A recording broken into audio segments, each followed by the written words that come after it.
Chasing Prophecy Radio, where we discuss the unidentified, the unexplainable, paranormal, conspiracies, and much more. Starring your host and co-host, Jennie Nicassio, Shawn Kelly, and Jason Sledgehammer Iampietro.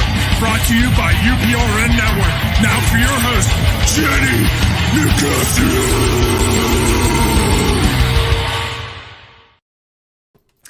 Good evening and welcome to Chasing Prophecy on UPRN FM 105.3 New Orleans, where we discuss everything and everything beyond the scope and normal. I'm Jennie Nicassio, along with my co-host Shawn Kelly and Jason Iampietro. Hey, guy. Hey. Happy Torture Tuesday. Yes. Hi, Michelle. Hi, everyone. How are you tonight? Boy, am I happy I got my new microphone back, finally. Yeah, we can hear you better now. You can hear me better. I can hear everybody. That's good. Yes. I'm loving it. So, how's everyone this evening? Oh, couldn't be better. What a weekend, huh, Jason? For our friend's wedding. Fantastic. Fantastic.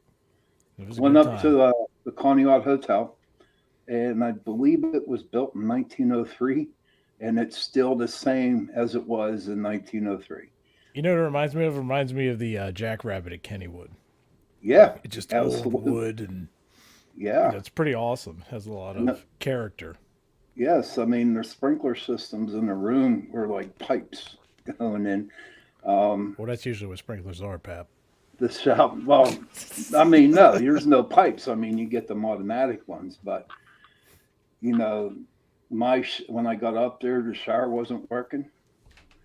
The bathroom was bad, you know, the toilet.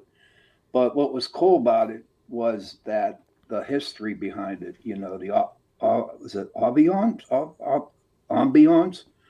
of it being in an old hotel. But what was really cool, never got to see it, but they had midget wrestling up there. there was a lot of drunks. He was the first in line to get in. But yeah, no, it was a good week. How'd you enjoy the weekend, everybody? Oh, it was good. It was good. There was a couple nice restaurants up there. Checked out. Had some good Italian food on Friday, and then the wedding on Saturday, which was fun. And then, you know, come back on Sunday, and unfortunately back to reality on Monday. Yeah, ain't that a pain? You should see Jason, man. He's a hell of a dancer. I bet he is. No. He is. Yeah, he is. I bet he is. Oh, yes, he was. No. Yes, he was. God, he tried to get me out on the dance floor, but I just wouldn't go. I wouldn't go. I was trying to hook you up with some grandmas I saw floating around. Oh, jeez. That's a visual. I'm getting a visual. Oh, no. Boy, I'll tell you what, though, being on like their porch here around the banquet hall, yeah, this pouring down rain. Oh my God, it was like raining so hard that you couldn't see in front of you. And it just felt like really, really good. It was a good time. It was neat to see how the storm rolled in off the lake. Like, yes. You just saw it coming towards you. It was just this wall of water and almost like a whiteout. It was really cool to see, and then it just hit. It was like, holy smokes. You know, but how was your weekend there, Jenny? Oh, it was fun. I went to visit my grandbaby, so that was fun. I got to be Gemma for the weekend, so it was fun. I'm excited. We're going to do it again this week. He's coming up this way. Driving with my son at 88 plus miles an hour is not the funnest experience, but he made it a little bit entertaining since he played Frank Sinatra. Oh my God, he played Genesis. He played a lot of good tunes, so it was fun that way. Did you close your eyes?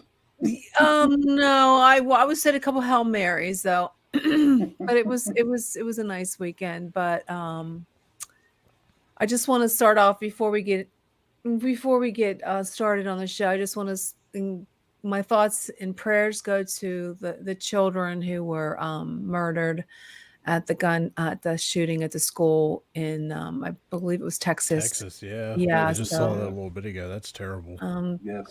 So that's horrific, and I hate to hear stuff like that, but it stays with us since we're in past. It makes us a little sad, but the show must go on like it should. So before we get started, we have a really cool, entertaining, and this evening time 2 hours of Torture Tuesday. So we're going to get to know each other a little bit more personal. Oh no. You guys are going to interview me, and I'm going to get to interview you, and we're just going to, shoot the breeze, and then we're going to talk about some interesting, interesting time traveler TikToker. Yeah, it's interesting. I did a lot of studying on that, dude. And I can't wait to tell you what I did. We're gonna watch some videos, listen to some videos, and then we're gonna talk about the humming. We wanted to do this show a couple. Oh my God, it's been a month ago now. 2 months ago now. 2 months ago now. So it's just to get to know each other and talk about the humming, and then we added the time traveler, so it should be an interesting 2 hours. So, and I want to just thank everyone for tuning in every Tuesday. And if you think you'd be a great guest for our show, you can email us at chasingprophecyradio@gmail.com. Again, that's chasingprophecyradio@gmail.com. If you think you'd be a great guest, if you have any stories you want to tell, any thoughts that we can improve the show, by all means, let us know. Okay. And before we get started, I have to do a shout out to our sponsors who are sponsoring this first segment of the show via Hemp. So have you ever taken CBD products, guys? One time. No, I haven't. Okay. One time. Well, I have. And I've tried a lot. I mean, I tried the those little pyramid ones, you know which ones I'm talking about. They get money residuals. I go to the pharmacy. I mean, I've spent a lot of money, but well, if you're taking a CBD product, that you hope that would resolve some of your stress, help you sleep at night, but you were left disappointed. Well, Via Hemp Company is dedicated to crafting a high strength hemp product. Okay, and you can actually feel. So it's not, you use it and you can tell it different. And get this, they have a legal THC product that can be shipped to anywhere in the United States. So that's awesome. And these guys have crafted the product to promote specific effects such as sleep. And that's so important for us, and pain relief, and even give you energy. Whether you want gummies, topicals, vapes, Shawn likes the vapes, and drops, they got you. So they got you covered. So head over to their site and improve your daily routine with Via Hemp Company. Visit viahemp.com and use the code prophecy15. Okay. And that's Via Hemp, just like it sounds, .com. So thanks again for sponsoring this segment of the show. Yes. Thank you. Yes. Thank you. Awesome. Thank you. So, let's get this show on the road, guys. Oh, wow. We're going to open up a bunch of mystical, maybe some personal things that might be a little too touchy to be on the radio. What do you think? What kind of personal things? Yeah, where's this going? This just kind of went left field. No, dude, you got to say right field. It wasn't left field. It was right field. No. When you start interviewing us about us. Oh, there it is. Oh, it didn't even last to the end of the show. It's first. I know. So, everybody, like Jenny was saying, that we're going to interview each other. We've been on for 3 years. We've been on for 3 years, and she's playing that Mexican romantic move song in the back. But you don't know who we are. So tonight what we want to do is just, we're going to interview each other. So you, our listeners out there, can actually, get the gist of what we're all about. And maybe a little questions about Pittsburgh, whatever you want. And if you have any questions out there, feel free to put it out there and we'll answer them for you. All right. So absolutely. Jenny, what got you in? What actually got you into doing a radio show? Good question. When I was a little girl back in the 70s, I would play my record player and I would pretend I was a DJ. Okay. Play the greatest DJ hits. Jenny. Yeah. And I've always wanted to be a singer, actually. I actually sang in a band when I was in high school. I took voice lessons, and I was tortured as a kid by my family members, especially my oldest brother, Lewis. Was it on Tuesdays? Probably. I took voice lessons, and they were. I don't know if you guys were Tuesdays. familiar with. Yes, exactly. I think it was on Tuesdays, actually. Oh my God. Shoot. And there was a show on TV called Fantasy Island. I don't know if you guys remember that. Yeah, I remember it. I remember it. Well, my kids would go. My brother and my two brothers would, every time I'd come back from or going to voice lessons, deplane, boss, deplane. My brothers would tease me because they thought it was a fantasy. It'll never happen.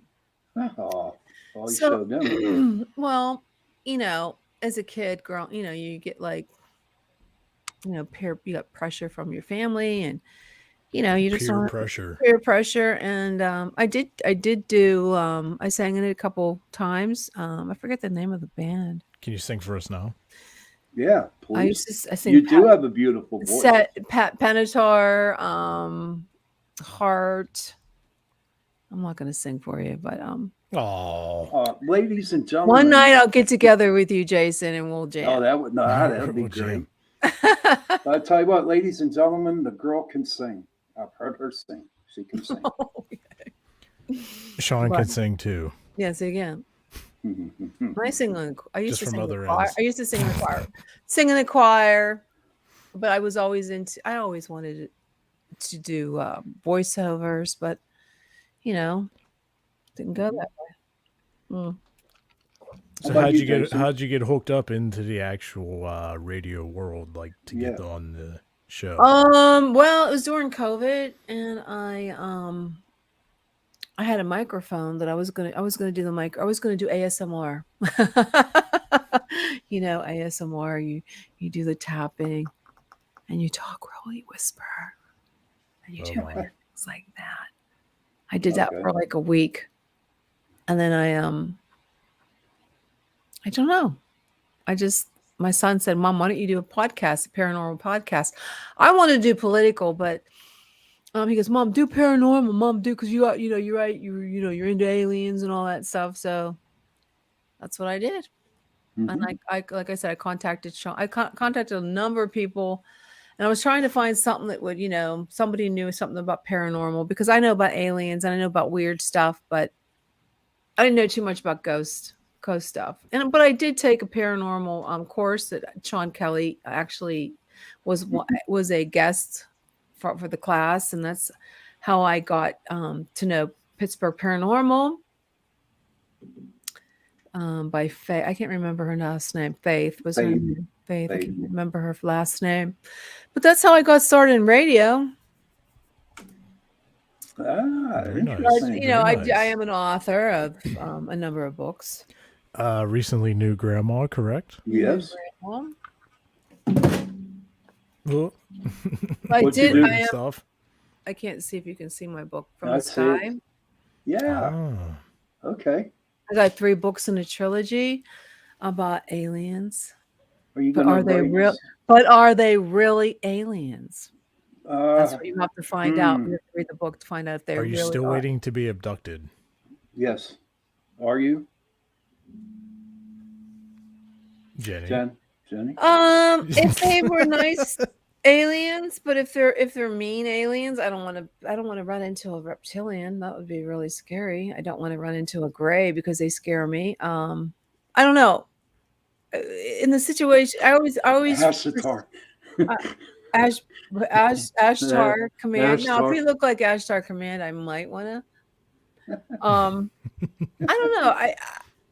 I think there's a little part of me that does, and there's a little part of me that doesn't, because I believe there are aliens, but I don't know how. Are they like us? Well, let's rewind here for a second. How did you get into believing there are aliens and involved with the aliens? Okay. What was your turning point? Okay, well, I had a weird experience when I was a kid. I was 17 years old. I was I believe I was a junior in high school. And this is going back to my religious beliefs and stuff, that I had a weird thing happen in my bedroom at night when I was praying. I saw an image come into where the 2 corners of the room meet. I saw this bright light. I mean, so bright that it filled up the whole room. I mean, I'm talking the whole room became white. And inside the light was a figure of a man that I believe was a man, a very handsome man. He was all in white. He had sparkling blue eyes. He had dark hair, but he was translucent. He wasn't like a solid figure. He was more like a translucent apparition. Okay. And All right. as I focused in on the vision, it got bigger and bigger and bigger, and it was coming out towards me, and I got scared. And I flipped on the light. My heart was beating. I flipped on the light. I ran in my mom's room, and I the first thing that came out of my lips was, I saw Jesus, because that's who I was thought going it to ask was. if, do you think it might have been more of a spirit than a Thank UFO? you. Yeah, that was. No, I don't think it was a spirit. I don't think it was a dead person. There was just a brilliance. I don't think it had anything to do with a person that had passed away. It was something that was celestial. And that could have been an angel. It could have been an angel, but I had a feeling that it was from a higher power. But as the days went on, I began to doubt it. And I got scared. I became to doubt what I saw. Was it something angelic? Was it something spiritual? Was it something demonic? Because I didn't know if that was someone playing a trick on me. So I went to my local church. I went to talk to Father Zardniggy at St. Joseph's in Verona. And it was around the Holy Week, because prior to this, I watched Jesus in Nazareth. And that's probably why I was praying. And I went and I told him what I saw. And he believed that I saw something, and he believes it was something spiritual. He did not think it was anything evil, because it was consumed, the room consumed with white light. And it wasn't a scary feeling towards in the beginning. It was a more like, wow, what am I looking at? I was like, this is amazing. But then as a human being, I got fearful. And that's when things changed, because I didn't know what was it? Was it a message for me? Was it someone telling me you're called to do something, like maybe become a spiritual leader, a nun, religious life somehow? And I was confused, and I dwelled on it, and I didn't know the word discernment at the time, but I needed to do that. I needed to ponder. I needed to ask God what to do with that. So that was the door opening to the spiritual world for me, because I didn't know what I was getting into, and I didn't know if it was, what does this mean? What does this mean? But as soon after that, I started having like premonitions, and things would come true. Telepathic things happened to me. I would have dreams of dead people, occurrences that happened, like prophecy, like we were talking last week with Adam Bell, things like that. And I didn't know what to do with it, because some of them were really, really scary, because I could predict, or not predict so much, but I would have these visions of things that would happen, and they weren't good things. Like 9/11 was one of them. The burning of the castle in the haunted castle in New Jersey. I mean, these were like people dying. They weren't like happy thoughts. You know what I mean? They weren't happy things. And I prayed, and I said, go away. I don't want this anymore. So then what happened was I moved to a county in in the country of Pennsylvania, near Westmoreland County. And it's all farmland. And well, let's get back a little thing. Going back to before I was married, I don't know if this is something like weird, like paranormal, but my husband and I, prior to that, were boyfriend and girlfriend, and we did this stupid little thing that we were married, and we broke up, and we were fighting over the kids. And it was so bad that, I mean, I had a turning. We don't know why we were doing this. It was just, we weren't boyfriend and girlfriend at the time. We were just friends, but the whole thing came true. Everything that we did came true. No. And my mother said that was the creepiest thing that she ever, people go, why would you do that? I never thought I would marry the man. Mm-hmm. Like we had a baby, we were fighting over the kids, we had attorneys, and we were Wow. suing each other. The police were involved, but this all came to fruition. What do you call it? What do you call that? Fruition? Fruition? Is that how you say it? Fruition? Fruition. Can't talk tonight. But that's what it all came true. And then when we were married, the whole time we were married, I would have these weird thoughts. And like towards the end of the marriage, this is really creepy. I had a champagne bottle from my wedding reception. I had it on my bed. Used to have, remember those water beds? We had like, oh my goodness. The back was a mirror and it had like a bookshelf, and I kept was this in the 90s? Yeah. Late 80s? Yeah. And I kept the champagne bottle behind on the headboard. And I just got this weird feeling that something wasn't right. I can't explain. To this day, I had this weird feeling. And as soon as I had that feeling, the champagne bottle went off by itself. Oh, wow. And then the week I found out that my husband was being unfaithful to me, that the wedding picture kept on falling off the wall. This is leading right up to the moment I found out. And my wedding picture would fall. It was falling on the wall, on the floor, and the frame would break. So I remember going up to Lee Ward's to buy a new frame. Oh, wow. Remember, this is how bad it was. Lee Ward's to buy a new frame. And then I just had this overcoming feeling that somebody was trying, just like there was something happening between us. And it was, somebody was like communicating to me from somewhere. Mm-hmm. And he asked me, how do you know if you're in love with somebody? I'm like, why are you asking me this? We're married. I said, I don't know. I just think you know. We went home again. We already had this. We had picked up the frame. We put it on we redid it. This is the next night he said that. The picture was off the wall again. Wow. I believe that could have been like a sign to somebody was trying to tell me something.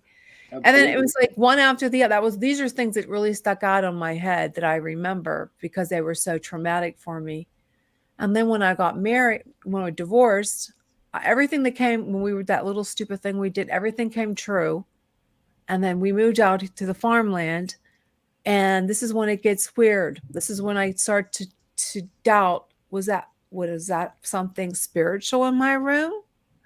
Or was it something celestial or something from, the aliens? We lived out in the farmland. There was no houses. We were one of the first houses in this neighborhood. And there was all farmland. And we saw, my sons were little, and we got the camcorder and we tried to get the, I filmed it. I don't know what happened to it. We saw the V crafts all over Arizona that people saw. Yeah. We saw one out here, and I had it on. There was actually 3 of them going in the same direction. Didn't make a sound. There was no sound. There was no humming. And the lights were like, when I went back, when I entered MUFONT, there was the lights that were not FDA. What do you call FCC, whatever. FCC or whatever. Regulated lights. They were like white lights, just colors that I've never seen before. We videotaped that. And that's when I got into it, but that's not shortly after this. This is where it really gets creepy. Shortly after that, I gotta get a sip of this drink, this pineapple drink. It's delicious. Pineapples. Look at Jason like with his pineapple backdrop. Pineapples. I love pineapples. Yeah. But they burn my tongue. So anyways.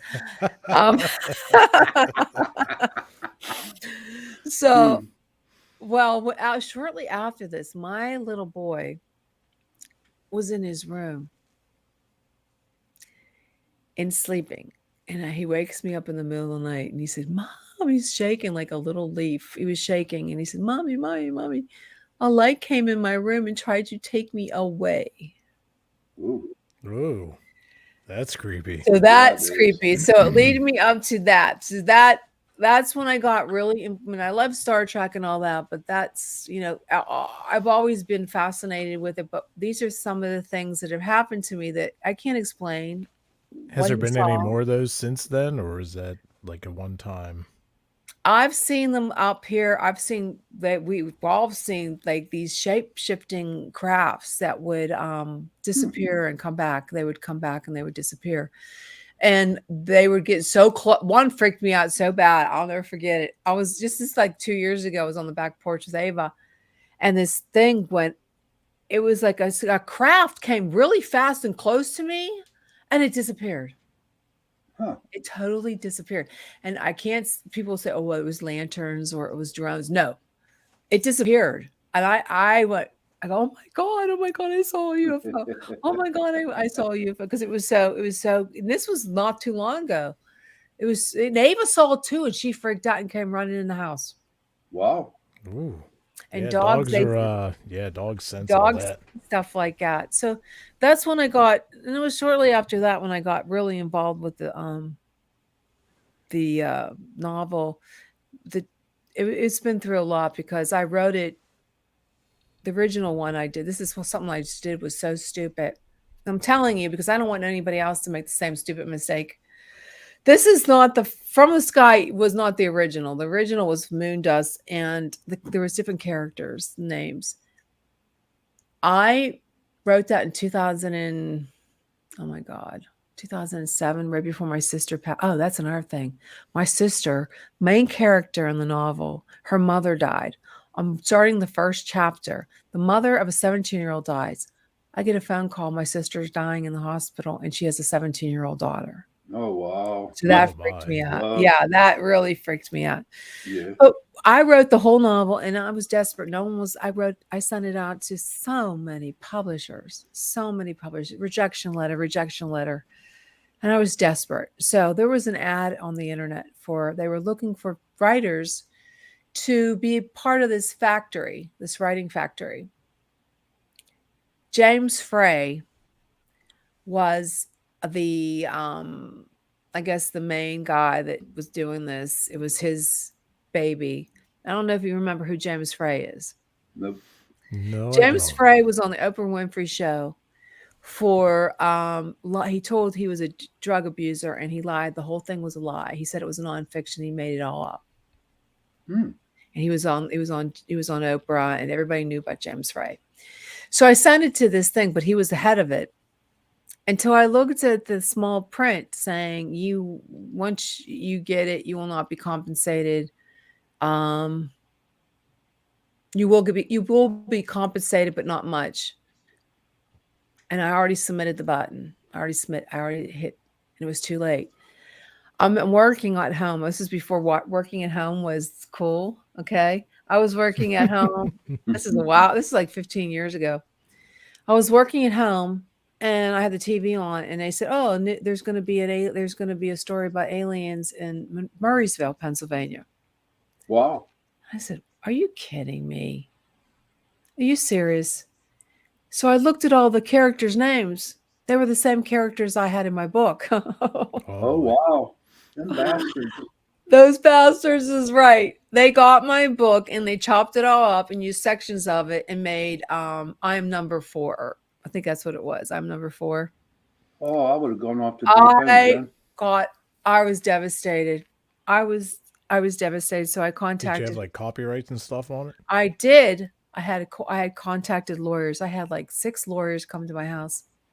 They read the book and they said they tweaked it just enough that they couldn't sue. And they wouldn't do, they would lose too much. Man. They could, but they would not do it pro bono. And it's so funny because I dedicated my book to Mark and John. They made the 2 main characters, Mark and John. The main character woman was Sarah. She had the same problems, the same storyline. They were the same creepy characters in it. But I was so devastated. There was nothing I could do. Well, there is a lot of sharks out there. Well, the lawyers told me the only thing I can tell you to do is just change the title, change some of the characters, and re-edit it and publish it again. And I did. But I got screwed too with Rocky the Rockefeller Christmas Tree. I got screwed on that one too. I sent my story, the beat line, the storyboard, the illustrations to Nickelodeon. You think I would learn after this first time? I sent it to Nickelodeon, and they made Albert, the little tree that wants to be the big tree in New York. Oh, wow. It was. I went all the way to the Supreme Court, and they would not take it. Wow. Yeah, that's why I was right. So Wow. that's my writing career, but I did not give up. I still write. I am still I do scripts, but that's how I got into the alien thing with From the Sky, and that's my crazy life. It would be a great I think a lifetime story. But that's where I need a am. That's where I biography. am now. So there you know my whole life story. So gonna ask you guys some questions now. Oh boy. Okay. So we're gonna start with Jason because Oh no. Jason, let me know. I know you're into the music scene, and I know you got into the paranormal. So how did you become a paranormal? Are you a paranormal musician? I mean, Paranormal musician. do you go in? Do you? I got a whole band of ghosts behind Are me. you trying to find just like dead people who were musicians? Do you ever think of that? That would be cool. That would be You know, interesting. that would be interesting. So what? Channel I Jimi know, Hendrix. yeah, really. But I know how you got into the paranormal with your ghosts. So I don't know if everybody knows your story about your poltergeist, but let's start at the beginning. Let's start. What got you into the music and all that? Oh, music. Let's see. I was 12 years old. Music runs in my family really strong, between guitar players and piano and singers. And my dad was a guitar player. And when I was 12, I'll never forget, it was January 24th, 1999, was my first guitar lesson. It's crazy I can remember that, right? You were how old? 12. I was 12 going on 13, yeah. Mm. January 24th, 99. Had my first guitar lessons. I was like, "Hey dad, I want to learn to play." And he gave me some lessons and helped me pick out some, a starter guitar. Actually, my first guitar that I had, do you remember Hill's department store? Sure Yes. do. They happened to be they were going out of business, and they had this acoustic guitar it was on sale, and it was just the right size. I wasn't as big as I am right now. It's obviously smaller, but so we got this guitar, and my dad was teaching me for a while, and probably 6 months later started looking into electric guitars and everything, and just kept practicing, learning. He was teaching me, and then I started going out on my own, jamming with buddies in school, and just learning different things off the internet and tablature. I was reading tablature to learn songs and everything. And then starting getting into bands pretty good. I think it was around 2007 is when I really started diving into bands. Once I was, being old enough to get into bars was a big stepping stone, because a lot of places, if you're under 21, they didn't want to let you in. So yeah, did the whole bands. Some of them went pretty far. I did a lot, did a lot of things. We one band, we had a song in a soundtrack of a local movie for a guy. I've made the cover of like local magazine papers, and we've had all kinds of stuff. We let's see, what else did we do? We played for Head from Corn down in, I think, Virginia. Just really cool stuff. It was an awesome experience. With different bands and different people. I was in a thrash metal band, like an 80s style for a little bit, where I learned how to do triplet picking and all this intricate stuff, and rock bands, and it was because of the bands that I met Shawn in the paranormal. Oh. Believe it or not. Yes. How did that come about? Well, the last band I was in, we were just doing our thing and dominating Pittsburgh. We were doing really good and selling out places. It was awesome. And a friend of ours was like, "Hey, my buddy Sean's a paranormal investigator, wants to take you guys on an investigation."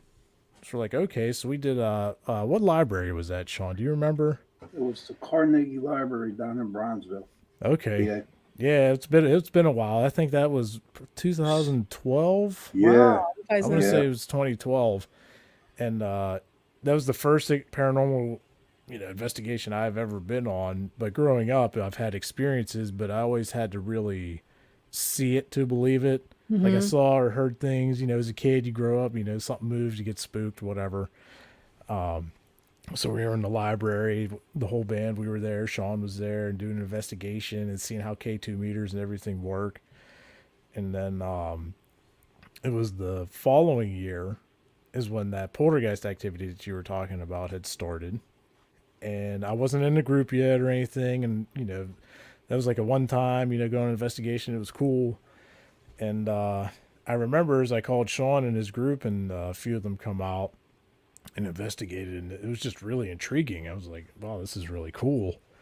Seeing what's going on, how some equipment works and everything. And it was a process to get rid of it. I think, how many times did that take? So it was like, what, a couple times? Like, you're like twice, 2 or 3 times? 3 times it was. And then, but that's a whole nother long story. But so it was maybe within a few months after that, Shawn was like, hey, you want to come out on an investigation? I was like, yeah, sure, because I was excited. I wanted to learn more about it. Now that I got to see it, I was like, what is this really all about? So I started going out on investigations and eventually became a team member in later 2013. So we're coming up on, what's this, 9 years now? 9 years. Wow. Yep. Yeah, 9 years and tons of investigations later. But as of current, with the COVID and everything, music kind of took a side, like a sidecar. And I do a lot of recording still for myself and my uncle. He's a really good songwriter, and he came to me with a bunch of songs that he wrote back in the 80s, believe it or not. And he's like, hey, listen, I've heard the stuff you do. I want to see what your input is on this. And we just clicked immediately and really started hammering down and working on some music. And it's coming together. It's taking time. There's no rush on it because we'd rather do it right and get it correct than hurry up and put something out. It's not to its full potential. So that's kind of what I'm doing musically now. Just some side stuff, some stuff for myself. I did the whole, playing out and shows. And eventually I'd like to get back into it, but for right now, it's just, on the side and, doing the paranormal more, getting, studying up on like new equipment that's coming out, how things work. He's the best. I'm telling you. He's the best. And instead of buying, all, guitar amps and guitars all the time, Yeah. now I've transpired that over to buying ghost hunting equipment, just to further everything over there. And it's just really exciting. It's 2 really cool things I like to do. Absolutely. Music and Sounds like, what genre would you consider your music? I play a little bit of everything, to be honest with you. Like I'll play, light acoustic stuff all the way to just crushing metal and everything. And he crushes it too. Because one thing that I did was, believe it or not, I rarely ever learned cover songs. I would learn like maybe a riff or some crazy chords that were going on. And my theory behind that was I wanted to create my own sound. So I didn't want to sound like, oh, hey, you sound like this band or you remind me of that band. Yeah. And every band I was ever in, we couldn't quite get classified, with other bands that were out there because, that was one thing that plays a major role in is, if you're learning a bunch of songs from this particular band, you'll, believe it or not, you'll start to write Pick like up. that. Yeah. Yeah. So I never wanted to do that. So like I said, I'll do from acoustic stuff all the way to rock and roll and, throw some twang on some things and, metal and everything in between. Just to keep it a vast array. That's very creative. When you write your music, do you go do it by ear or do you follow the notes when you sit down, when you're just putting everything together? Well, usually what happens is, I've gotten to the point where I can pretty much have a song roughly put together in a few hours. It just comes to me really naturally, which is crazy because it used to be tough, but then over time, I'll just sit there, start noodling around, and once I catch a groove, I'm a big fan of having a groove, like a nice, get something to get your head going. Now, do you sit around at home with your friends and jam, or do you? When I was in the bands yourself? and stuff, we did, we would spend weekends and hours upon hours. But for the most part, I would practice just by myself in my music room, pull up some drum tracks or click beats or something, just practice something, and then sometimes just start writing riffs and leads to songs. Does your wife, does she play?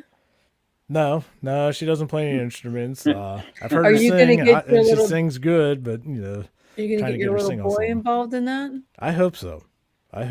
Yeah, it'd be cool. No, are you gonna teach him yourself, or are you gonna send him to school, like to a class? I will teach him everything that I know, and of course, as a dad, I want him to surpass what I know. Mm-hmm. So when he gets to the point that he's running circles around me, and I can be like, "Holy smokes!" Hopefully, like with him, we're not going to push anything on him. Mm-hmm. If he wants to do it, we will support it 110%. But if he doesn't want to do it, he might be interested in something else. That's totally cool. It's not going to be like, you have to do this. But the way that music runs in the blood of the family, I got drums, I got guitars, I got bass, pianos. He can do it all.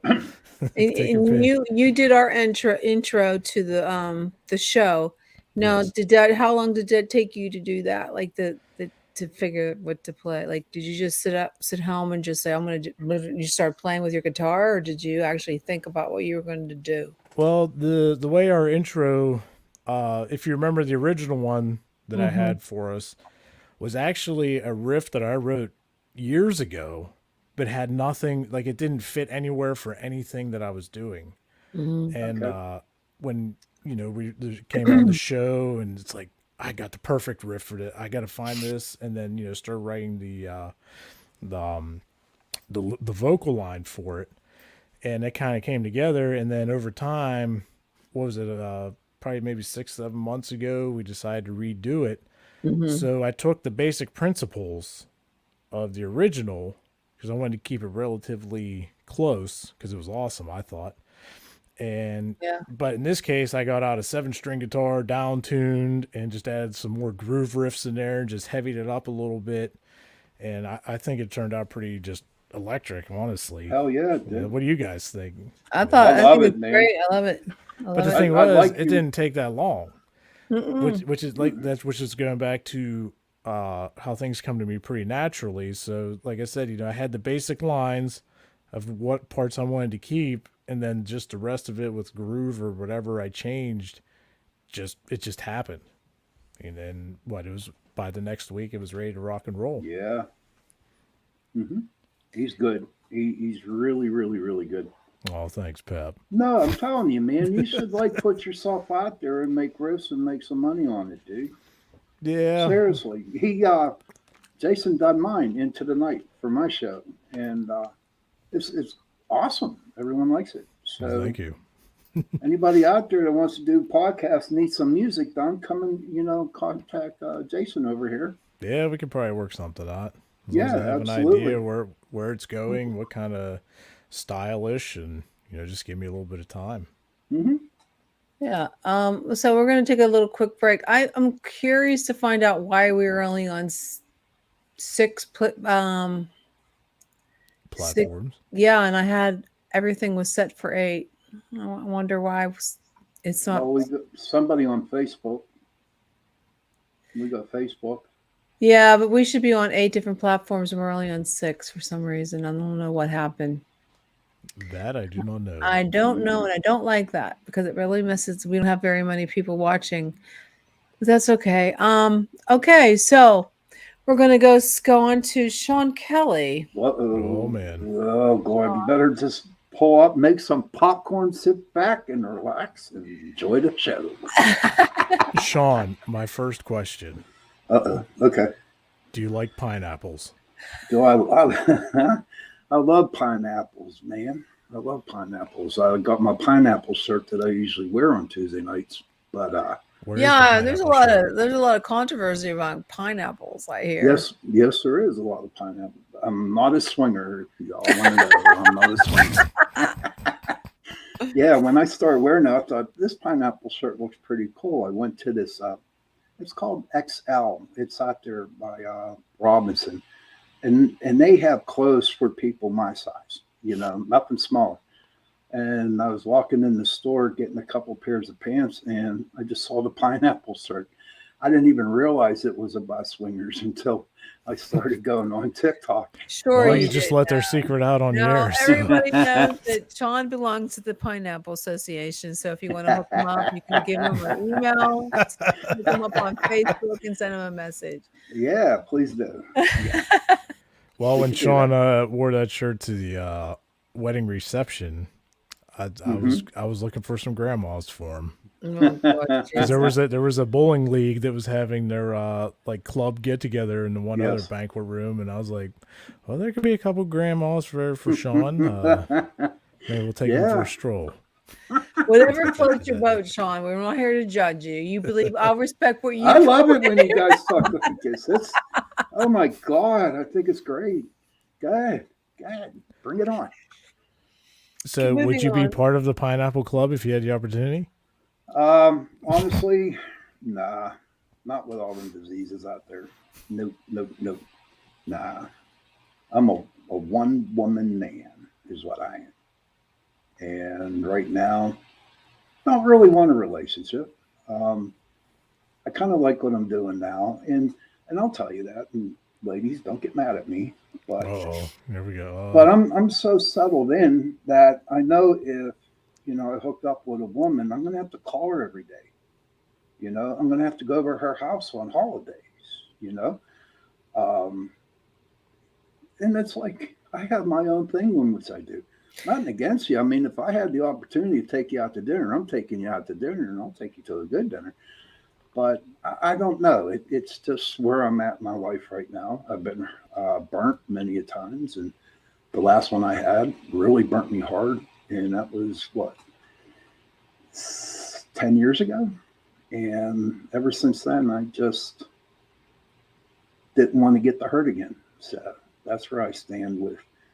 And pineapples, I just rather eat them than wear them. That's it.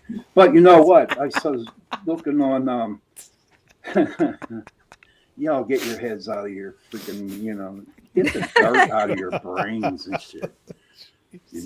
But there's some awful cool looking shirts. I'm thinking of getting like an apple shirt, grapes. Is there anything about apples, Jason, we should know about?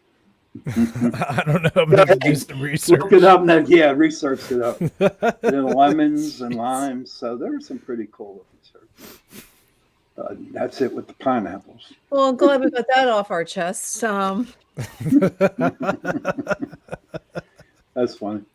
That's one for the record books. Okay, Shawn, you I know you told us a lot about your experiences with dying and going to hell. Mm-hmm. But what made you get into the paranormal? Because you did that. How long has it been now? 25 years, 20 years being in the paranormal? It's 30 years or something. 31 years. Okay. Started, but okay. How did you see a ghost? January. Well, at the beginning, as you all know, I was taking a drug called Antabuse back in 1983, and it weaned you off alcohol, and I had it in my system for a year, and I got depressed one day, and I drank a whole fifth of Jack Daniels, and I died, and that's when I do believe I went to hell. But when I came through, I started to see things, hear things, and feel things that weren't there. But that's for another show. But what got me into forming PPS was back in 2006, February. I went up to Gettysburg with a friend of mine, and we did like one of them ghost walks, that they have up there. And we pulled a couple cameras off the shelf. You buy at the drugstore and stuff. And we took pictures and got them developed the next day. And nothing really happened. I was like a little Debbie Downer there, you know what I mean? And got back to Gettysburg, and one day I was sitting up at Eaton Park, and I said, I'm going to have a paranormal group. And my friend Carmen, she was a waitress up there, and I sat down and I talked to her about it, and she was all up for it. And so we went up on that site, meetup.com, and I just formed Pittsburgh Paranormal just to go to do something on a Saturday night. Go to a cemetery. Definitely Blue Miss Road, Jason. Absolutely, because it was free, cheap, and you didn't get kicked out until after 11 o'clock. So, and it's pretty haunted up there. But October of 2006, we did a house down in Elizabeth, PA. It was a private residence, and from that time on, it was nonstop. We did 3-4 a week houses, and we really didn't advertise that much. We were more, it was word of mouth for the advertising. And so from October 2006 till now, I've been doing houses and going to different places. I've learned a lot more with Jason and Russ and the other people. I feel like deep inside me right now that I have the group that I want because they're all good. You know, I mean, we have a hell of a time. We have fun, you know, going on an investigation. You got to have fun. You can't be serious. But, and we're good. And we're good at what we do. But at one point in time, for all the years that I had PPS, I had over 100 people in my group. Wow, that's a lot of people. Yeah. They come in and out. Some would, like students or not teenagers, but young adults would come in and found out that it's pretty boring doing an investigation on a Saturday night when you're sitting there and waiting for something to do. Staring at each other. And so they would rather go to the bar and drink. Yeah, absolutely. But what I really like about, you know, since I've been doing it is all the people I've met. I met a lot of good people in the paranormal field. I met a lot of good people who aren't into the paranormal and made a lot of friends, you know, to places that we went and investigated with them. So it's good. It's great. Mm-hmm. So, okay, you, what was it? Okay, I think we already talked about that. Jason, do you have any questions for Shawn that we didn't cover before? Let me see. So you mentioned before, I think it was last week that you did 2 exorcisms. Yeah. Yes, I did. Could you elaborate on that a little bit, please? Because I didn't. Yeah. There was a lady up the street, and what happened was she did that automatic writing. Okay, and she called, and we went up there, and it was crazy. I walked into the room, and it was like this girl was like going, like shaking and spazzing. You know what I mean? And what I do is I had my brother hold her down, and I had my ex-girlfriend at the time hold her down, and I just grabbed her hands, and then I just yelled at them, whatever was inside her, and I called upon my angels, Michael, Uriel, Gabriel, you know, and they helped, and they kind of helped. But when they saw the black smoke leaving the head, and it moved on, that was something, you know. But it just happened, you know. I don't go and say I perform exorcisms because I really, you know, don't like, I have to do them, but I don't like doing them. But you all got to remember one thing, okay? Here it is. Here it is. All right.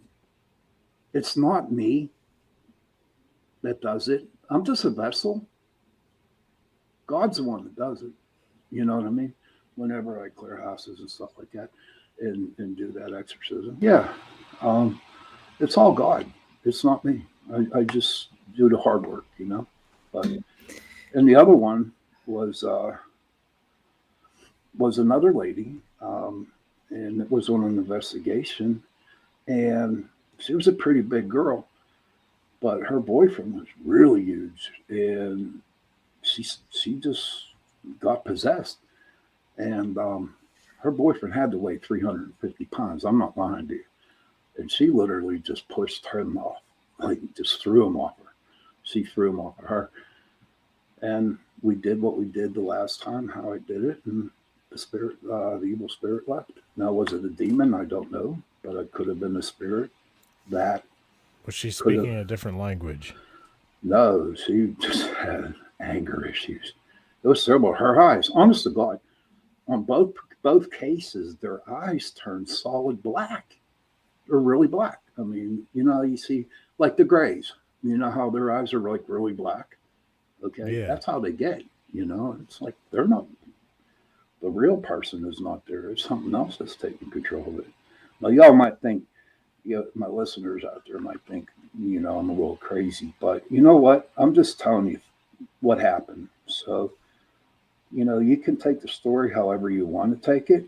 I'm cool, with it. Do you feel like you're Charlie with your angels? No. But I do, that was funny. No, I don't do Charlie's Angels. It's interesting, but normally a lay person cannot perform an exorcism. So maybe you did some kind of a ritual.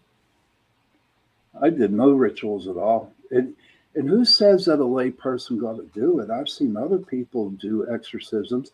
They have nothing to do with the Catholic Church.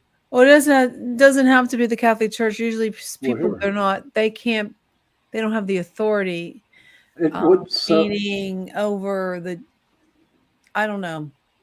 But a lot of people ask me that, they would come, and when I would go to the house, is that they would ask priests to come to their house and they wouldn't come. Put it this way, under no circumstance should a lay person do an exorcism. But you did it, so. Yeah. So I'm still alive. Goofy as hell. You know what I mean? I'm not how would you feel if, when your day gets here, that whatever you exercise is waiting for you? You know what, Jason? I said that to my brother the other day.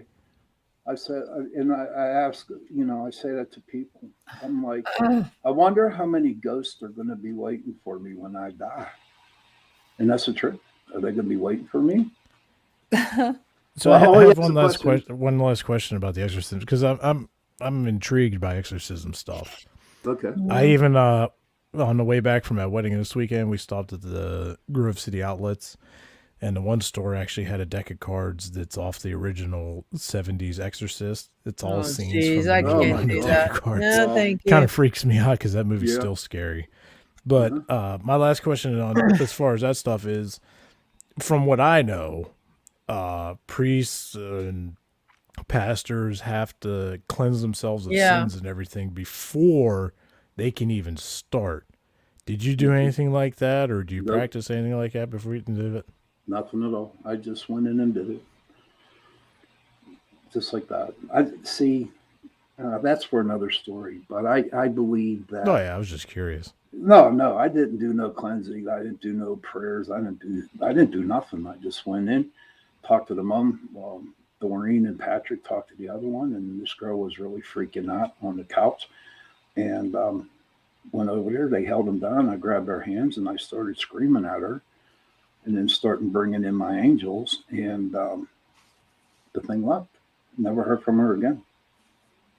You didn't use any sage or anything? No. In fact, I will tell you this. Sage, holy water, holy oil. If you do that to your house, the spirit that's inside the house will leave. But sage is just like a Band-Aid, because eventually that's going to wear off. Well, sage gets rid of negative energy too. Yeah, but it does come back in. The energy does come back in after it wears off, and it comes back with a vengeance, because the energy knew what they were doing to get rid of it. And I've seen that happen a lot. And I've been to houses to where other paranormal groups have gone into and really just made asses out of themselves, and we would have to go in and clear it up. How did you something I've never even thought to ask you, honestly, is how did you get acquainted with these angels that Uriel and Gabriel, and a lot of meditating. A lot of meditating. I would meditate 2-3 hours a night. I'd fall and asleep. no, they were serious ones. And then I mean, I had to trust them. I didn't trust them at the beginning because I was still a little uncertain about it when I started to meditating. And then I don't want to say signs, but I started to have faith and trust on what I was talking to and saying. And they even, they come and they told me who they are. And that's how I got it. Well, how do you know they weren't demons in disguise? Because I know for a fact, because I wouldn't be here talking to you if they were. What do they sound like? Do they sound like us? Some of them don't talk. They just look at you. And you can just feel them. If they're pissed at you, you know they're pissed at you. But some do talk. And they're real low. They talk really, really low. Interesting. Jenny, yeah, I'm serious. It's a whole world out there that people don't know about, you know. Right. And this is just, you know, treading water. There's so much stuff that, you know, that I was introduced to. I was, you know, that, you know, I dealt with, and, you know, I just don't want to drive our viewers away. Okay. You know what I mean? Okay. I'll keep them guessing. That's about it. Holly wants to know, how did all three of us get together for the show? I contacted Shawn, and then he was on the show, and I met Jason on the paranormal investigation. Was it, Jason? I think you had me as a guest on here, and then you came out to an investigation. Okay, then we investigated, and that's how I met him, and I just thought he would be a good addition to it, because he has the personality of a showman. And I caught hold of that right away. He's a good dude, man. He's my brother. So thanks. Yeah. I mean, no doubt. Well, let's end this segment by saying thank you to Carnation for sponsoring the next 40 some minutes of the show. Thank you, Carnation. Thank you. Thank you for listening to our stories. And if you ever want to know more about us, you can always drop us a line at chasingprophecyradio@gmail.com.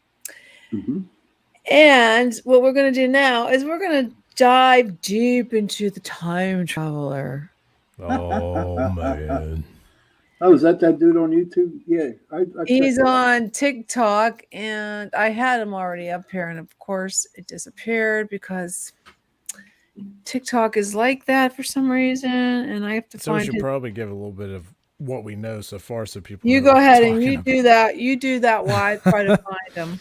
I will do the best that I can to describe this, because I just found out about it 2 days ago. So there's a gentleman in Hamburg, Germany, I believe. That's correct. I believe that's correct. Apparently he was in the hospital. This is just from what my understanding so far. I've only just been looking into this for literally the last 2 days. So he was in the hospital. He wakes up. There's no people. Nobody around whatsoever. Electric's still on. There's still internet. All this crazy stuff is still going, but there's not one single person around. So he starts venturing out, and he eventually stumbles across a calendar or a timestamp on something. Like I said, don't hold me to this exactly, because I'm just going by from as much as I can remember. And it said it was the year 2027. Now this is 2022, and he started posting videos in 21. So he's going around, and there's no people. Like I said, there's no people at all. There's cars. Everything is still wherever he's at. Now he thinks he's in another dimension, and his only way of communication is through the internet, because it's still working on whatever dimension he's in. He can't call over, as far as I know, but he's able to, send videos or whatever. And apparently he's trying to get back to this dimension in this current state of, 2022, and he's stuck in 27. And it's crazy because a lot of people are saying, we don't believe you, this is fake. And there's been film editors studying his videos, and the areas he's at, they're usually super heavily populated.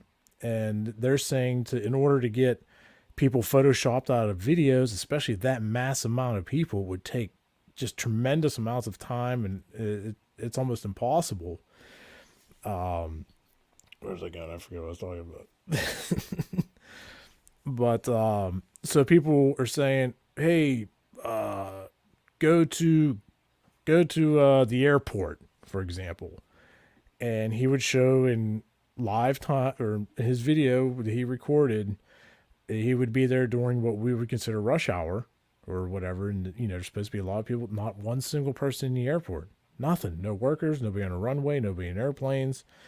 There was another video I saw where they said, steal a cop car or something. So he waltzes right into the police station, hops in a cop car, and away he goes. And someone else is like, take a Mercedes. He's walking around. Like I said, when he's walking around, there's no people, not one single soul. Walks into a Mercedes dealer, picks up his key, and just keeps hitting the button until figures out which car it is, just gets in and goes. And now it's crazy because he's driving down the road and there's no other cars. So this is totally mind-boggling. If this is real, which, we're talking about other dimensions and stuff, so why couldn't it be? If this is real, this would be probably the best documented other dimensional evidence on the planet. Now, something that's crazy is, I think there was a couple clips where he would have like his little keychains or something, and he would hide them in places, and he would show when he's there, when he's doing it. And like I said, it'd be a heavily populated place, not a single soul around. He would hide these, and then people in our dimension would find it, but he's nowhere to be found. Like, he's totally stuck in this other realm. And if we could pull up a couple of his clips, this is becoming a pretty big thing. So which one do you think I should start? Start the first one? It's any of them, honestly. From just the ones that I saw, it's just totally mind-boggling. Okay, let's try this. Okay. He's shown time on like public signs and everything, and that it's midday.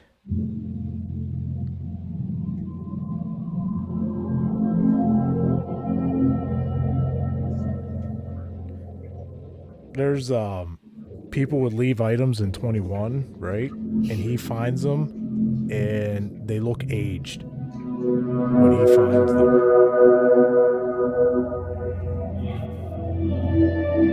I like the music. Yeah.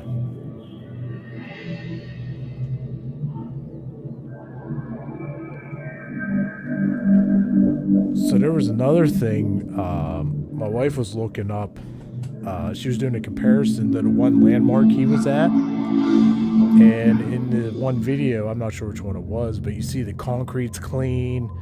Or the one he was in was actually overgrown with grass. And the picture she found of the place on current day right now was like nice and clean, and everything's crazy. Well taken care of.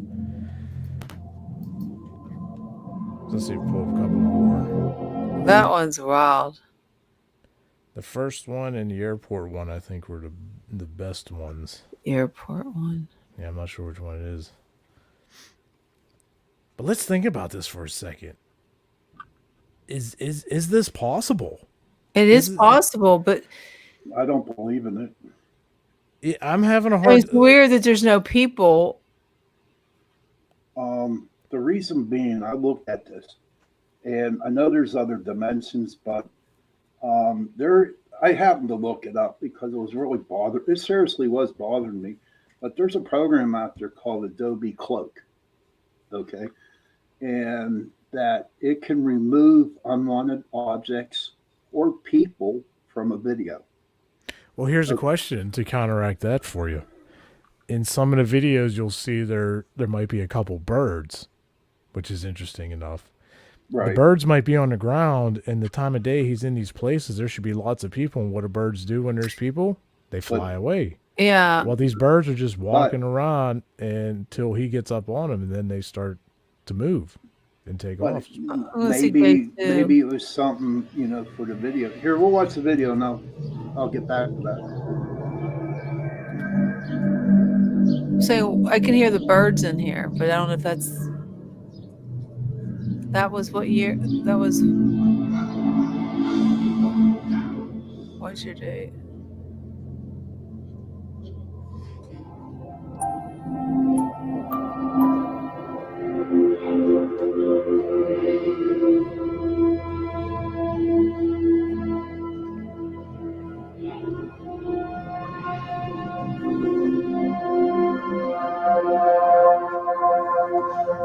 I wonder what time at the airport one. Let me see. Yeah, I'm not sure which one it is.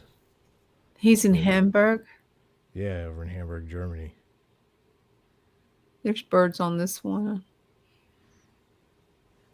But like it's just like I said, it's mind-boggling. And also, Shawn, with that program though, there was people that were talking about that. Maybe not exactly that program, but what people can do with film and editing and everything nowadays.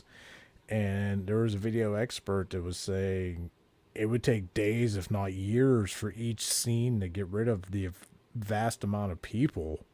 And it would surely throw some kind of glitches just because of all the movements. I don't know what the airport looks like. I'm not knocking you, but here's what got me a little not upset about it, but I had to doubt myself about it. If you go to, it's not on his TikTok videos that I saw it. I saw it on another YouTube station where the police station, okay, he had a key that unlocked the gate. Yeah. How did he get that key? Because he's been stuck there. Maybe he got it somewhere. But found another cop car. Found who knows? No, it was the key to the gate. Yeah. To unlock in order to get to the police station.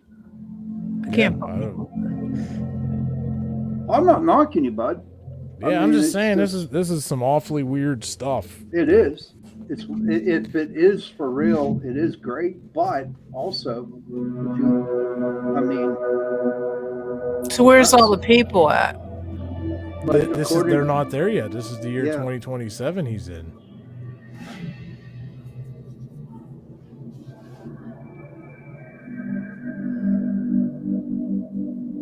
Yeah, so what's going to happen in 2027? What does he say that something's going to happen? No. So apparently, from what I understand, I'm not. I could be wrong. I don't know, but from what I understand, he's stuck there and is trying to get back here. But where's all the people at? There's people on this. Well, he's in 2027. We're in 2022. We're not there yet. I don't understand. No, that looked like mannequins there. Well, I don't understand. I don't understand. So he's in 2027, but there's no people. But you said the people aren't there yet. What do you mean? That would be because we're living in the year 2022.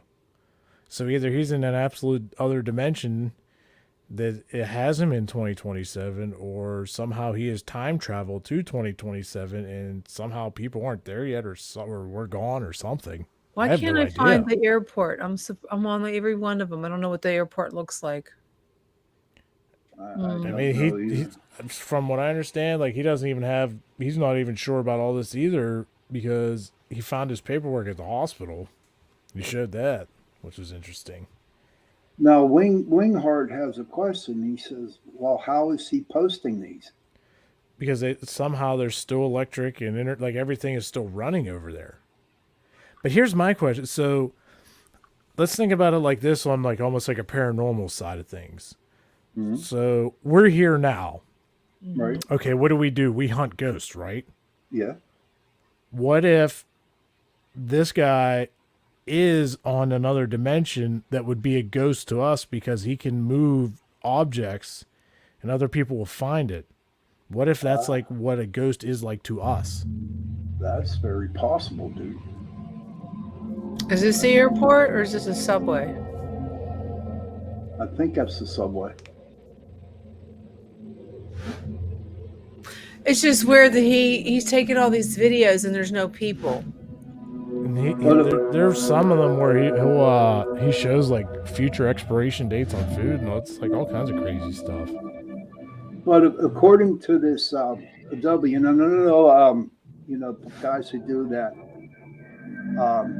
we're looking into the videos, but they said that you can take people or objects from the video, and the conventional process involves editing each frame individually and then stitching them back together. Do you know how long that would take? Yeah, that's a long process. I understand that, but maybe he would have had to been working for the amount. Here's my thing on that. This is just from my own experience with editing stuff, videos, and like music. The sheer amount of time to erase the amount of people that should be where this all is would probably take a lifetime, honestly. For every video he did to eliminate thousands of people or hundreds of people, right?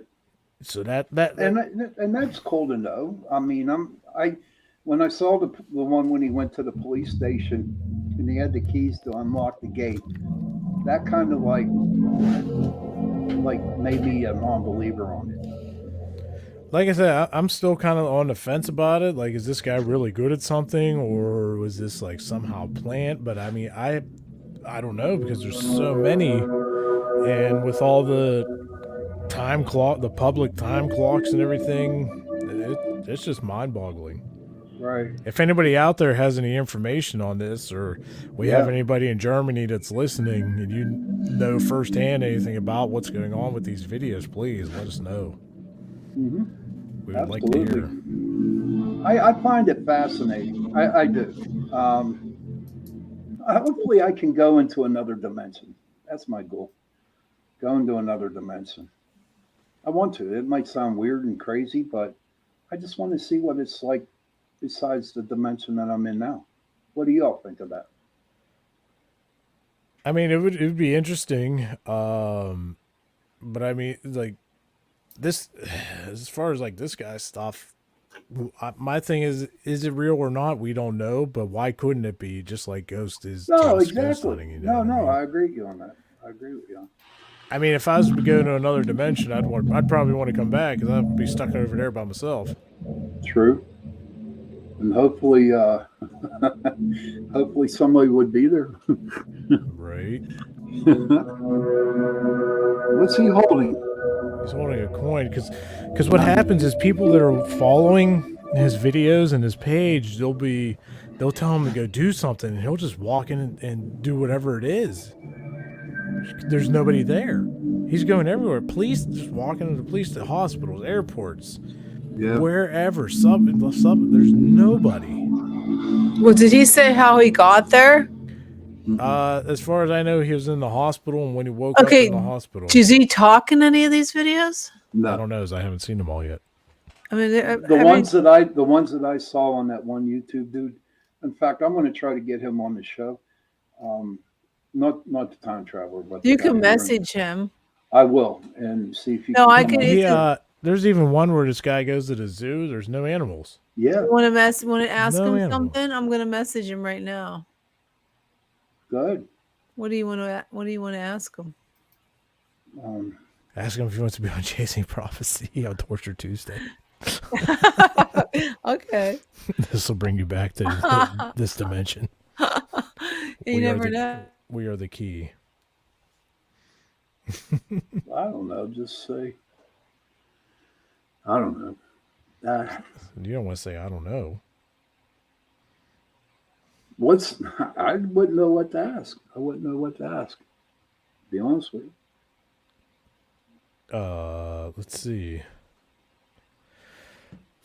Yeah, because everybody keeps having him go to all these different places. Those things that he leaves off, the YouTube I saw today, is that he types in the coordinates where he puts it at, and that's where the people find it.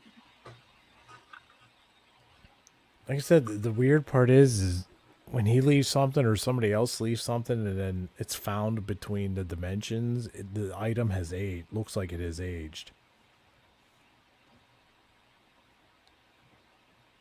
Jenny, if you I was on my. the one to the right, I think is the airport. The one that's moving there on the screen. Oh, wait a minute, which one it is? Go to the next one to the right. Take your mouse, go up one Right. row. Right. Left, one to the left. Go to the left. There Right you go. there. I think that's the airport.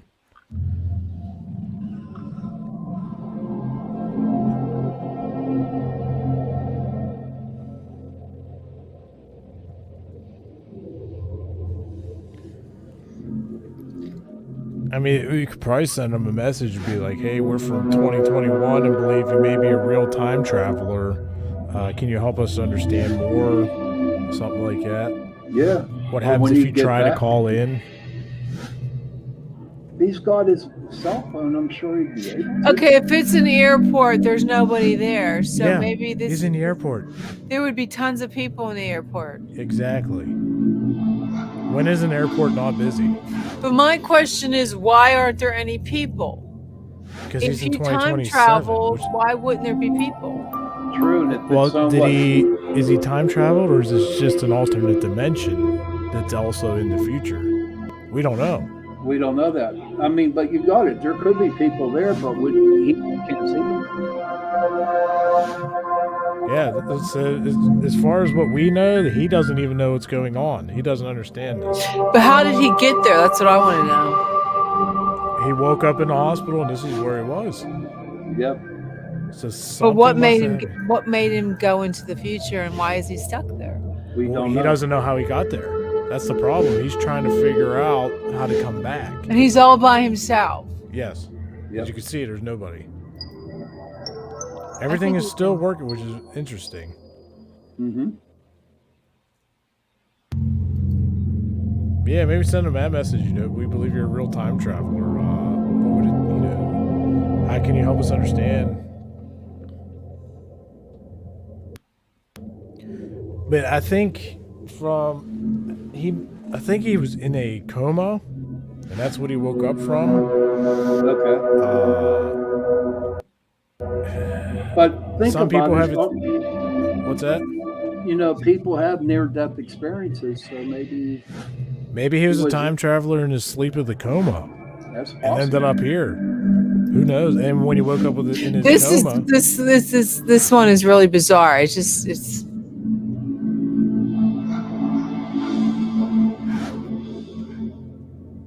I don't know. I'm unless confused. he does have that Adobe thing, but that would take him forever to do that. Mhm. yeah. It's But just- it's pretty I want to interesting. hear him talk. I don't know why we can't hear. I mean, why He doesn't talk in none of his videos. He Why? does not. Is that because it can't? What's the word I'm looking for? Communicate, over the phone. Like when, you see in movies when somebody's talking to somebody from another dimension, it's all static and stuff. Is that Yeah. why you can't talk to us? That's possible. I don't know. There was a couple of people who were trying to debunk him. I wanted to see if we can Oh, there's a lot of people. see what they say. I don't know if anybody's been successful or not.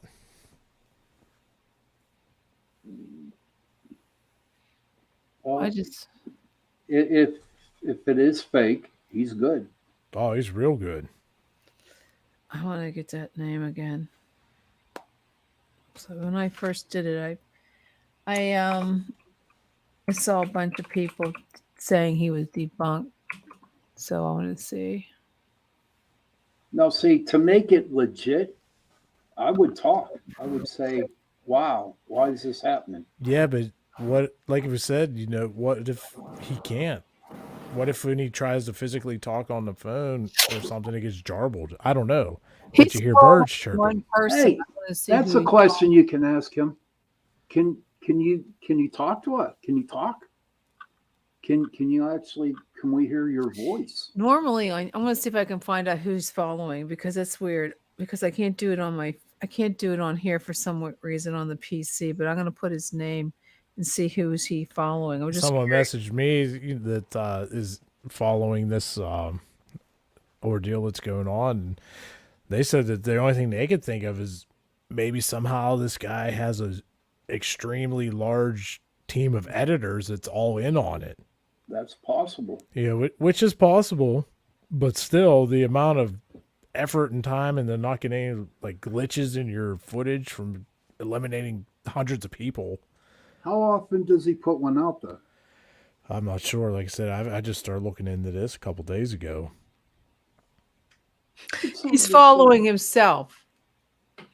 Yeah, he's got the camera in front of him. I know, but he's following himself. I looked under his who's he following? He's following himself.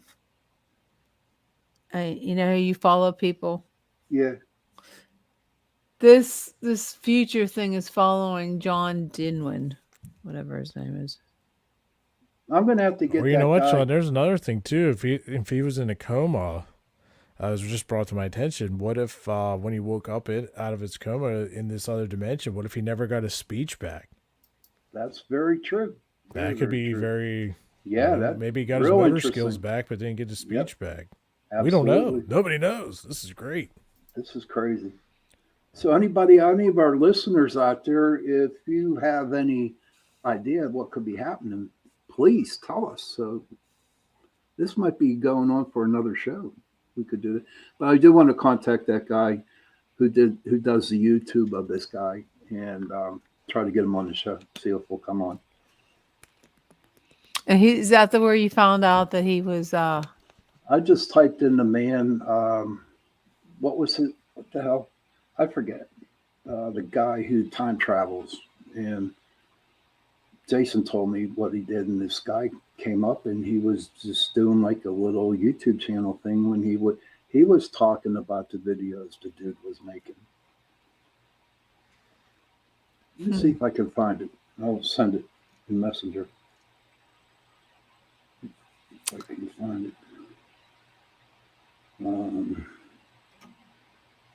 Okay, here. Okay, this is what. Let me see if I can find them. Yeah, it's just fascinating. What do you think, Jenny? Jenny, what's your input on all this, Jenny? Yeah. I don't know. I just want to know why there's no people. I'm just trying to figure out why would there be no people. It's the year 2027. We're all. I know, but where's the people at? We're here in 22. This guy's in 27. He's. I know, in the but future. when you time travel, there's still people there. The future. Now, but that's where. Is it just time travel, or did he actually go to an alternate dimension of the world we're living in? Like a split, like a mirrored world or whatever. Yeah. So many questions, so many variables. Mm-hmm. I was trying to find that. I can't find it. I mean, there was this guy that was debunking him. I can't find. Is it this guy? Is he the one that's doing it? He probably doesn't hear. He's probably speaking a different. No, I can't understand what he's saying. He's speaking in German. Okay. All right, here you go. I'm going to send you a link in Messenger. Okay, in our Messenger, if I can send it somehow. There's a guy in a plane. How's this happening? What if this guy's actually still in a coma? Well, look, he's in an airplane. His like spirit or whatever has traveled to this other dimension, and then with your brain's an electrical system and sending all these impulses somehow back through time or whatever. Well, how's he in the plane, Jason? I don't know. Ask him. I don't know. Is there anybody flying the plane? Your guess is good. We're seeing this exactly the same. I don't know. This is weird.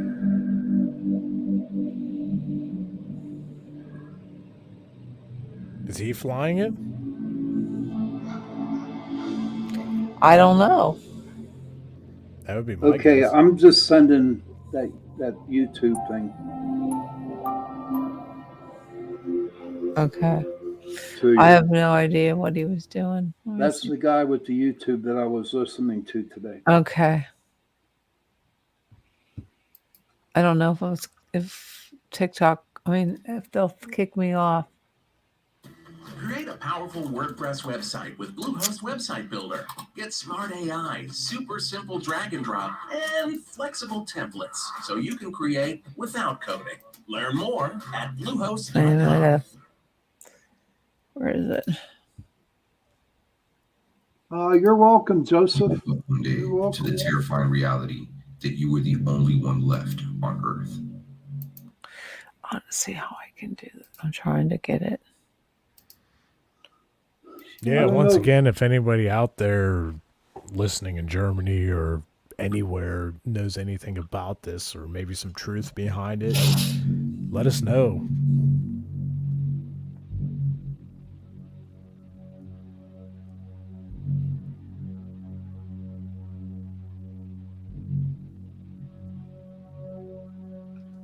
Meet Javier, aka Único Sobreviviente, which means lone survivor. He claims to have woken up in a hospital with no recollection of who he was. When he wakes up, he notices that there's no nurses, no doctors, nobody in the hospital at all. When he goes outside to investigate, there's no cars moving, nobody on the streets, not even a bird flying in the air. Yeah, no animals. Now he's recording all of these videos and people are asking so many questions, including myself. At first glance, when you watch these videos, they're very entertaining. You're like, oh, he must be recording them early in the morning. Maybe he did it during one of the lockdowns. He just filmed a bunch of videos and he's just releasing them now, but that's not so.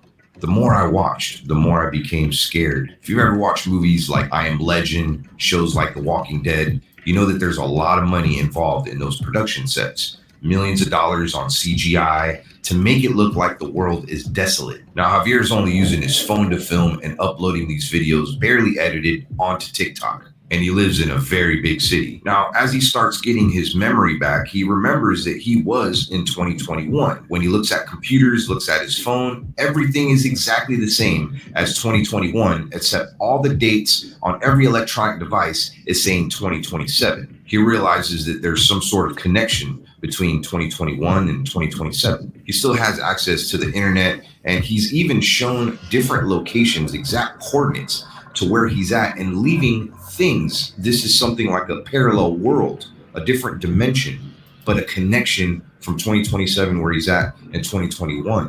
What I find rather fascinating and unique is he's going to these places that are populated. And that's what makes me wonder, like, did he really do this during lockdowns and just leave those things there and then have this master plan of people finding them later on? You're not going to want to miss this because the story gets even crazier. And I know what you're thinking, like, this cannot be real. There is something that he's doing, maybe some virtual reality, maybe some tricks with his camera, maybe he's paying people. Valencia, Spain is huge. It's home to about 2.5 million people. When you see some of these videos, even during lockdowns, you can see birds in the air. You can see, I mean, this is, of course, other videos that people are posting of where he's been. There are people there, very crowded areas. I put myself in his shoes. Like, he's probably really scared. He's by himself. What would you do? Think about it. I mean, this surpasses every fear. Imagine being all alone. Us human beings, like, we have a connection. We have a connection to other people, to animals. We need that connection. We need those relationships. Nobody around. You're alone. If something happens to you, like, that's it. It's just you. That is so. I have to watch this. That's crazy. Yeah. So I'm gonna message him and see if he can come on our show. Yeah, it's if he did it during lockdown, but still, you'd have there would seen be something somebody or there. somebody. Yeah, there would be somebody there. Right. Yeah, like an animal. I don't know. I find it, just like Jason, I find it interesting, but I have a hard time believing in it. I really do. I don't know. I think it's how much more does he? It's 16 minutes. Was there anything? Yeah. Is there anything else? The one on it where he was at and he unlocked the gate to the police station. The gate to the police. Let me fast forward. That's the one that, like, kind of like, I think that was the Mercedes back there. Yeah. Mike, did I go too far? What's that? Is that someone walking? That's his. Is that him? Mercedes dealer coming up? Yeah. Video said, why don't you go into an airplane? And I think it's great. I think it's really fun looking at. If you record podcasts and videos remotely with Riverside, your content will look You need and to get sound so YouTube good, Red. no one will know. What? Comments. Grab a A video. subscription to it. I don't Passing know. through the river or passing by the river. And I mean, you could see there's no cars on the streets, nobody walking around. I mean, I don't even see birds in the sky. I mean, pay attention and see if you see any birds in the sky. I mean, I'm looking. I've been looking. You guys might be able to help me on this. I mean, I don't understand. So somebody says to go to a Mercedes dealership and grab a Mercedes. So he finds this key right here, and I guess he's looking around and see what car this key belongs to, and he finds it. It's right outside. I mean, how was he able to do this upon request? Somebody requested him to go to a Mercedes dealership, and look, he's driving the car. He's the only one on the street. That's and this crazy. looks like dusk. There's somebody in the comment of this video saying, I'm starting to believe that what you're going through is real now. And I'm not going to lie. I'm believing it too. This guy is trapped in another dimension, not just in time, but, you know, some sort of connected world, except there's nobody in his world but him. And this one right here, he goes to the Palacio de Marquez, and they said they'll give him $500,000. And he's in there, a place that would be very busy, usually filled with people. Nobody there. Busy city. No security guards. Go Nobody. to the 1236 Anyways, one. let's move on to the next. In this video, 1236.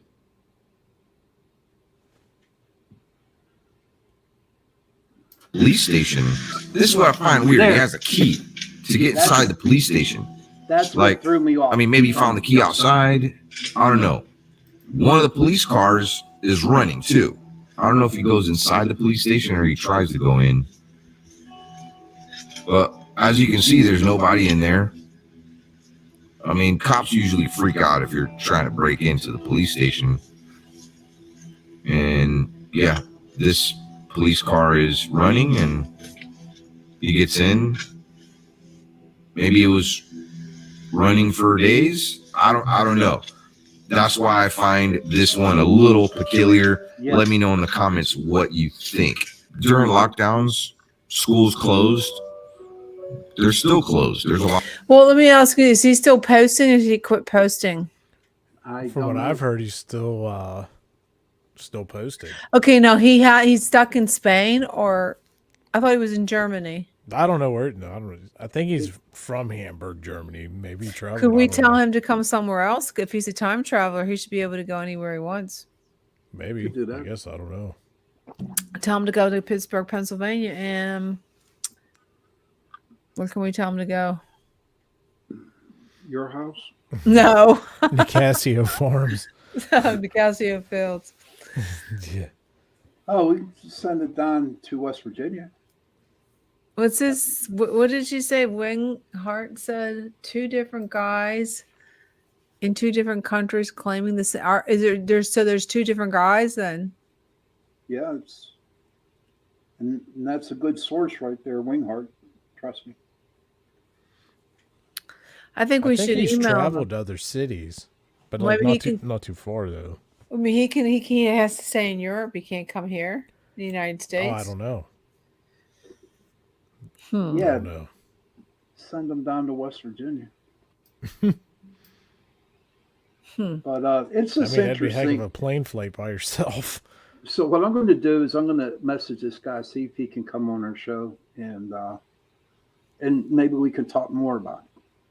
What do you think? This is good for another show, I think. But if he's in another dimension, how's he going to talk to us? Not him. I'm talking the guy who was doing that YouTube video. Oh, that'd be good. You bring him on, chit chat about it. But I don't know. It's getting close to closing time. I hope Joe's back there. Well, regardless of what if people believe it or people that don't, it's excellent videos. If it's real, that it's amazing. That's Or interesting. he's Yes. really, really good at whatever he's doing. Fooled a lot of people if it's false. Yeah. Kudos on that. He's just did an excellent job with this. Yeah, he did. Definitely. Good Lord. So, who's our guest for next week, Jen? Jen, did you mute yourself? Real quick There you are. before we go. You like having the security of having your own privacy while browsing the web. Since I tend to research some creepy stuff, I wanted to throw off the people that are probably watching everything that I do. I mean, let's face it, I'm probably Are on... you kidding me? That's a stupid ad. Wait. Real quick. Further away or slowing down or speeding up. It was just a steady droning sound. There's a noise forgot heard the hums everywhere. again. Yeah. Deep in the How about NBC next News week? archives is a piece of tape not aired in over a decade. It's an episode of The Today Show from February of 2008. In an unaired part of the report, Lester Holt is standing on a bridge overlooking a gorge in Taos, New Mexico, with a man named Larry Torres. Lester Holt is given a quarter, and he holds it high in the air. He pauses and looks at the quarter, rotating it around, almost like adjusting an antenna. The afternoon sun rays dancing off the reflective surface as Holt concentrates. That's the best description of a The quarter reporter I've for ever the heard. local paper present Yeah. for the scene can't hear what he says over the sound of the wind, but says Lester Holt had some kind of reaction to the experience. Whatever the noise was that the residents of Taos, New Mexico could hear, it seemed to be the strongest when standing on this bridge over the Rio Grande River, and you could even focus on it with this simple trick with a quarter. Yep. It's difficult to pinpoint an exact date of when it began, but in the early 1990s, residents began complaining about a low vibration that sounded like a distant idling diesel engine. Hearers with a musical ear all identified it as a low E flat. Okay. We That gotta do has been this next week. that was going on all over the place, and it's not only it's everybody's hearing. We're going to talk about that again next week. Okay. Yes, that's the first thing out of our mouths because I Okay. did my research on that. Okay, we're going to talk about that. We'll get some videos. We just run out of time, guys. We're just so popular. We have so much to talk about. It was, Okay. it was good. It was a good show tonight. Thank you, everybody. Okie Yes, dokie. thanks for And thanks for coming in. tuning in. And you can always check us out on there's multiple platforms on YouTube, UPRN, Facebook page, YouTube, Pittsburgh Paranormal. And like I said, if you think you'd be a great guest for the show, if you have something paranormal, anything beyond the scope of normal, definitely give us a email at chasingprophecyradio@gmail.com. Shawn, don't forget the pineapple shirt next week. Yeah, I'll get to that. Yeah. It's in the wash. I'll wear the pineapple shirt next week, everybody, because I know y'all love it. Of course, my ending is in here. Where is it? Oh, geez. Here we go.